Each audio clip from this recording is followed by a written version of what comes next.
Hello and welcome to the Supercast. I'm your host, Superintendent Anthony Godfrey. He is on a fast track to achieving his dream of one day competing in the Winter Olympics. On this episode of the Supercast, we head to the Olympic Speedskating Oval in Kearns, where Ray Shim, who just completed 9th grade at Mountain Creek Middle School, hits the ice for another grueling practice. Ray has already set a national record in short track speed skating, and soon he will be competing in higher level races, like the America's Cup and World Cup trials, as he strives to make his Olympic dreams come true.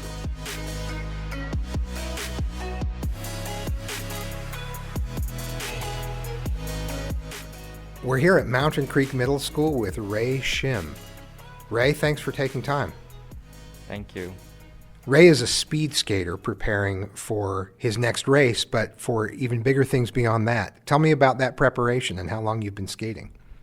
Well, I started skating when I was 4 in South Korea, and my mom got interested in it. So I've been preparing for going to bigger races for 11 years now. And what's your ultimate goal? To go to Olympics. And how long before you would be trying out for the Olympics? Well, this next quarter would be my first year that I could ever try it out. What's the age of eligibility? I think you have to be at least 16. Okay. And you're going to turn 16 just in time for that? Yeah, the next Olympics is going to be in 3 years, so I'll be able to make it. Do you remember when you started skating? I don't. I started when I was 4, so I barely remember anything. So the only thing you remember is skating. Exactly. For your whole life. Yeah. And did you have a talent for it early on? What have you been told about your early abilities? Apparently, my coaches said that I have a good talent for it, but yeah, I guess it's still improving right now. Well, it's always improving, I'm sure. Have you always enjoyed skating? Are there times when it has been more exciting for you than other times? The race season is always exciting, and yeah, I've always liked skating. So it's easier to be practicing when you're leading up to a specific race as opposed to just in the off season. Yeah, off season you kind of get discouraged a little bit, I guess. Tell me about what the training looks like. There's a lot of time on the ice. Is there training off of the ice, first of all?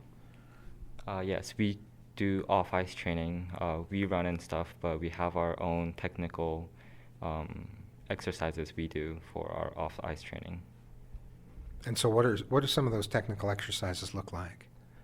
They're just practically skating, but on the ground. So you're practicing skating on the ground. Is that practicing in place, or are you in motion? How does that look? Mostly in place, but we can also wear inline skates, which is rollerblades. But yeah, we could also do that to train. Can you show me what that looks like? Sure. Or do you need special equipment to do that in place? No, I don't need any special equipment. All right, show me what that looks like. I'm having a hard time picturing that. First, get into a 90-degree position. Okay. Bend your knees here, and then move this way.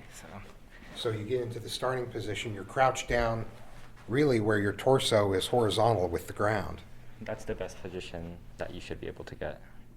And then you're moving your feet from side to side? Mm-hmm. All right, I'll step aside. Can you show me what that looks like? Okay. So you're holding the position. So you move from side to side and hold the position for as long as you would be gliding. Mm-hmm. And is that a means of conditioning your legs so that you get accustomed to that movement and have the stamina to hold in position? Yes.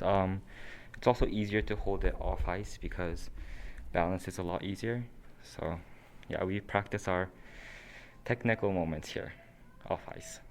So you get the technical aspect of it down, and then once you go to the ice, you're better off because you've tried it on an easier surface, and then when you get to the ice, you're better prepared.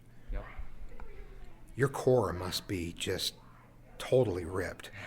I wish, but not that much. I think you're being modest. There's no way you can do what you just did that low to the ground without being in incredibly good shape. And there's a real grace to the motion from side to side. Is that something that, I guess since if you've been doing it since 4, it comes pretty naturally. But do you have to think about that, or is that just muscle memory now? Well, I used to have to think about it, but I've done it for a lot of years, so it's more natural now. Tell me what length of races you compete in. I race 500-meter races, 1,000-meter races, 1,500-meter races, and 5,000-meter races. So the 5,000-meter race, I assume, is a relay? Yes, a relay. Only 4-person per team, and there's going to be 4 teams. I would take a starter position since I have a pretty good start. So different people have different skills. You're good off of the blocks. Are there blocks that you race off of? Or do you just have to start? You just turn your skate, and that's your starting block, right? Right, but everyone has to do 1.5 lap every time, and I'm a good sprinter type, so. So you get everyone off to a quick start. Yes. What do you like best, solo races or relays? Solo races, they're a lot more exciting than the relays. Because it's just one person against everybody else. Exactly.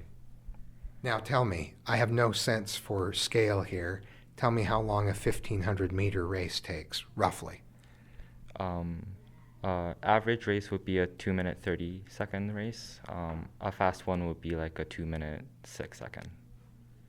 And I would think that 2 minutes or 2.5 minutes of skating at that speed would just, for most people, feel like an eternity. Does it feel like a long time for you because there's so many things going through your head? It's painful, but the time actually passes by pretty quickly. Will you do multiple races in one day, or how does that work? There must be a lot of recovery time in between races because you're giving it your all. Normally, there's only going to be like 20-30 minutes between races. Yeah, we normally do prelims first, so all the 500, 1,000-meter, 1,500 races in the first day, and then the semifinals in the second day, and finals in the third day. How much time since you were 4 years old do you think you've spent? How much do you spend in an average week?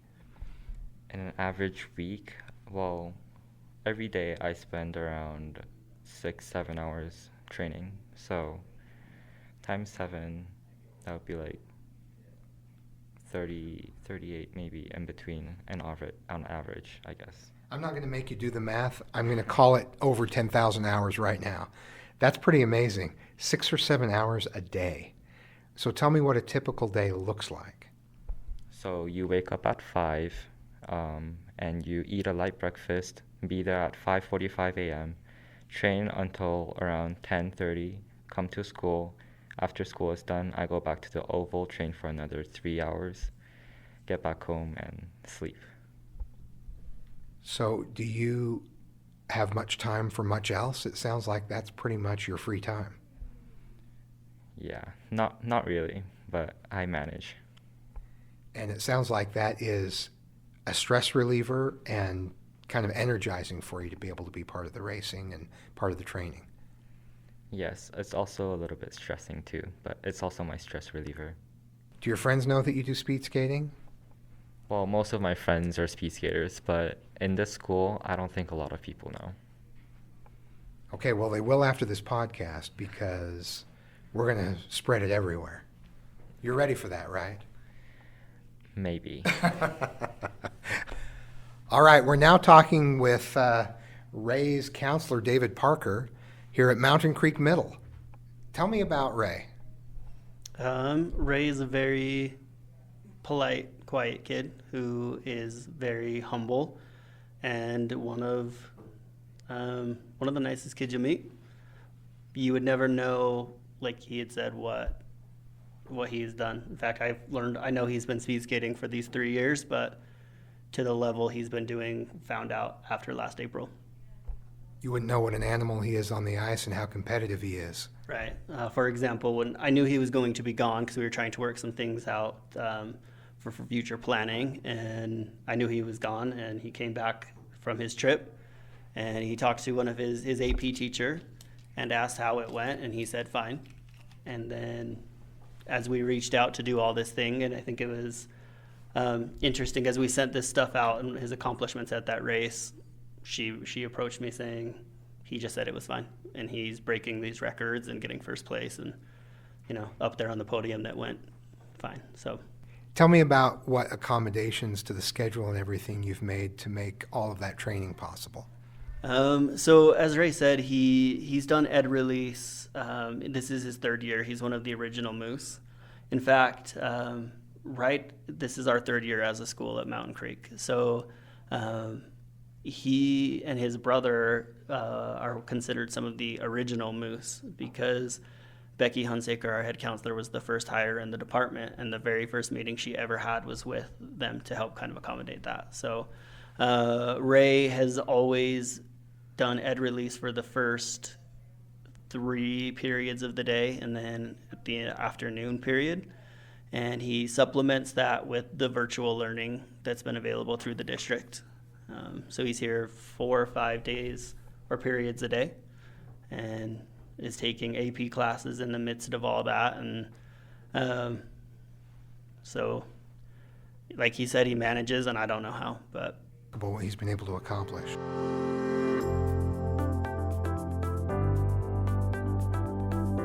Stay with us. When we come back, we'll head out on the ice with Ray Shim, an aspiring Olympic athlete and successful student.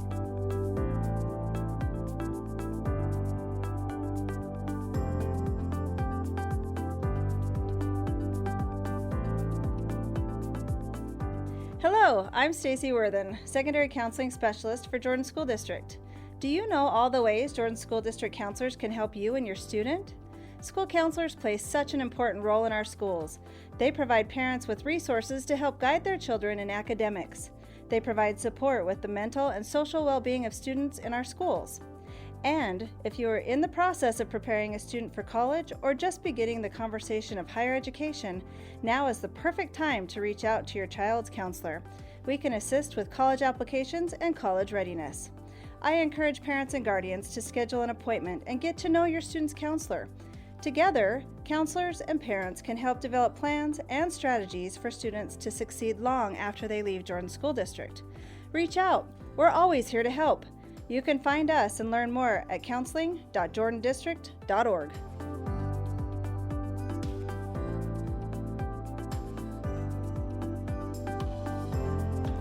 How much time do you think you've spent in this building?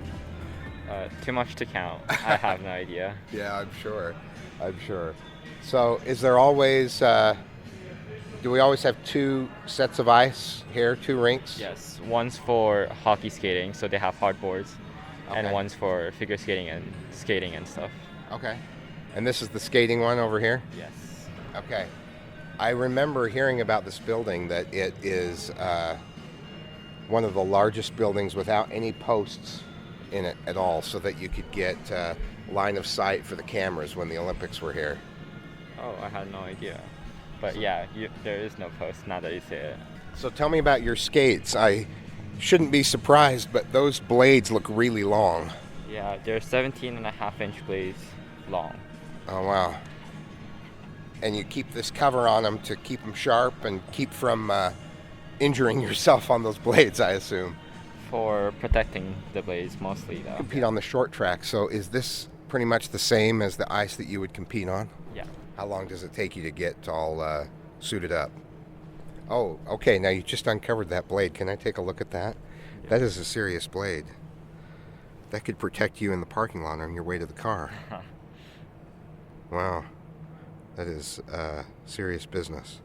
And in proportion to the size of your foot, that's a pretty long blade. Yeah. I don't know, it's supposedly supposed to be longer than your foot, so like you don't have to worry as much about like the front and back shifting. Oh yeah, gives you stability. Well, this would last around maybe like half a year to a whole year because you would sharpen them like every 2 or 3 times you skate on them. They last a pretty long time. Ray, it looks like you're double laced and Velcro strap. It's a bit of a process. So it takes you 10 minutes, but it'd take me 20. Yeah. Double laces are for the tightness of your ankle so that it doesn't become loose. And then Velcro is more like to keep the laces so that it doesn't. There are no brakes on these things. Once you get going, you just have to kind of turn and put your skate at a 90-degree angle to your trajectory.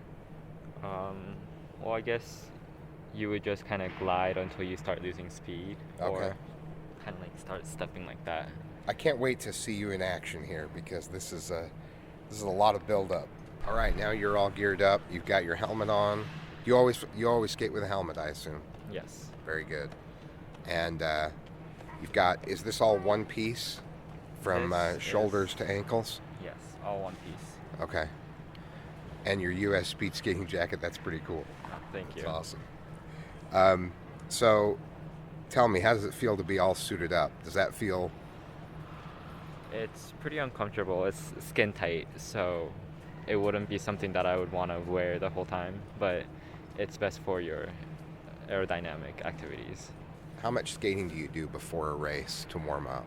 Before, they only give you 10 minutes on ice, and then you would have to wait until it's your race, Okay. and then just skate then. So you would have to do like a lot of off-ice warm-ups, like running, stretching. Okay, so a lot of off-ice warming up and then 10 minutes on the ice and then you're ready to go. Yes. So you've got these gloves. It looks like you dipped just the fingertips of the gloves in latex. Is that part of your start, or tell me about that? And it's only on the left glove. This is for pivoting. So when you start going fast and you start to lean more on ice, since you can't just kind of do it without the support of your hand on your ice, this is for like Oh yeah. gliding it on. Okay. All right, let's see you out on the ice.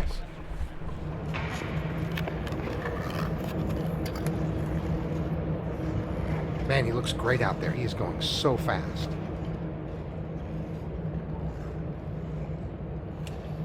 Ray, that was awesome.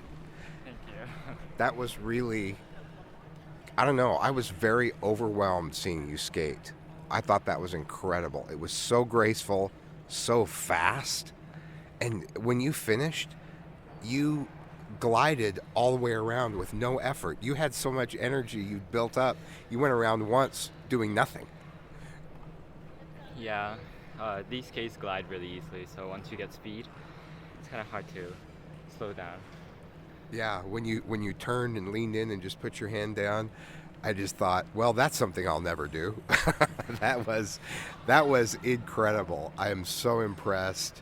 I'm so glad we got to come here to the ice and see you skate. It was just, honestly, just astonishing to see how fast you go, how graceful it is, how effortless you make it look.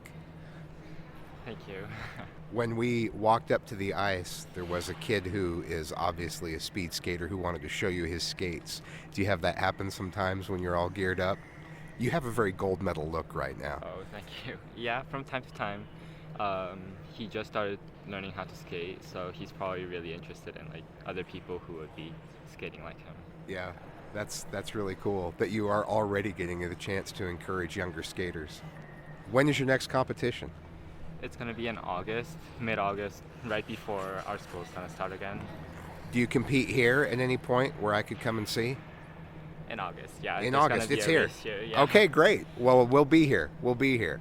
Thank you. Thanks for spending the time, Ray. We'll be cheering you on from these stands. Thank you for taking time.